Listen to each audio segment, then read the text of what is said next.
There's a very tense situation underway right now in the former Soviet Republic of Georgia.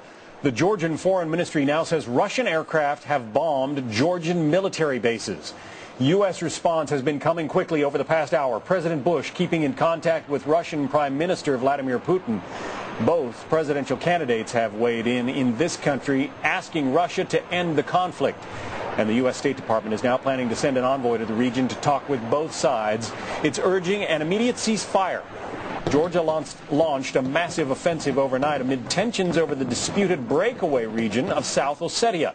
The move prompting a swift response from Russia. Now, the U.S. is hoping to avoid an all-out war involving one of its allies.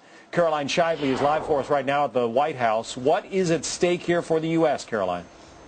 Georgia, some Americans probably haven't heard of it, but it is incredibly important. Georgia has been very friendly to the U.S. over recent years. They also have applied to be a member of NATO, and there's an important oil pipeline, John, going from nearby Turkey through the southern part of the Georgian Republic. You don't want anything messing with that as of this time. Now, President Bush is, of course, in Beijing. So is Russian Prime Minister Vladimir Putin. They met. We have video of that. And also, President Bush said he was urging restraint for the Russians. No response yet. We don't know whether they will be meeting over the weekend. We do have this comment from National Security Spokesman Gordon Jondro. He said, quote, all sides should bring an immediate end to the violence and begin direct talks. Now, the State Department also says the U.S. supports Georgia's territorial integrity. That is not what Russia wanted to hear. Georgia's president said the U.S. should stand by Georgia at this time because they are a freedom-loving country. The Pentagon says it has been in touch with Georgian officials, but so far, Georgia has not made any official requests for help. So how did all of this escalate so quickly? I mean, overnight it seems like we've got almost a war going on there. Yeah, 0 to 60 in seconds, definitely. What happened was Georgia went into South Ossetia. It's been this breakaway province, but it's technically still part of Georgia.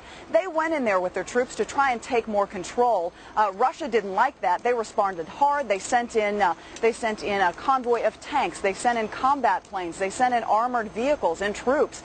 The fighting really escalated from there, as you can see from the bombing video that we have. Georgia says they've taken down at least 2 of Russia's combat planes so far. And what is the relationship between Russia and Georgia and this breakaway province?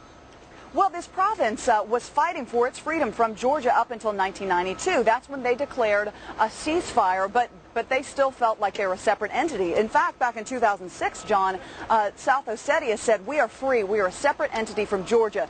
Georgia never bought it. Russia, though, has been in there, sort of a peacekeeping role. In fact, most of the people living in South Ossetia have Russian citizenship. So Russia has been the guy keeping the peace between these two, but now Georgia and Russia bombing each other, attacking each other in this province. Caroline Shively at the White House. Caroline.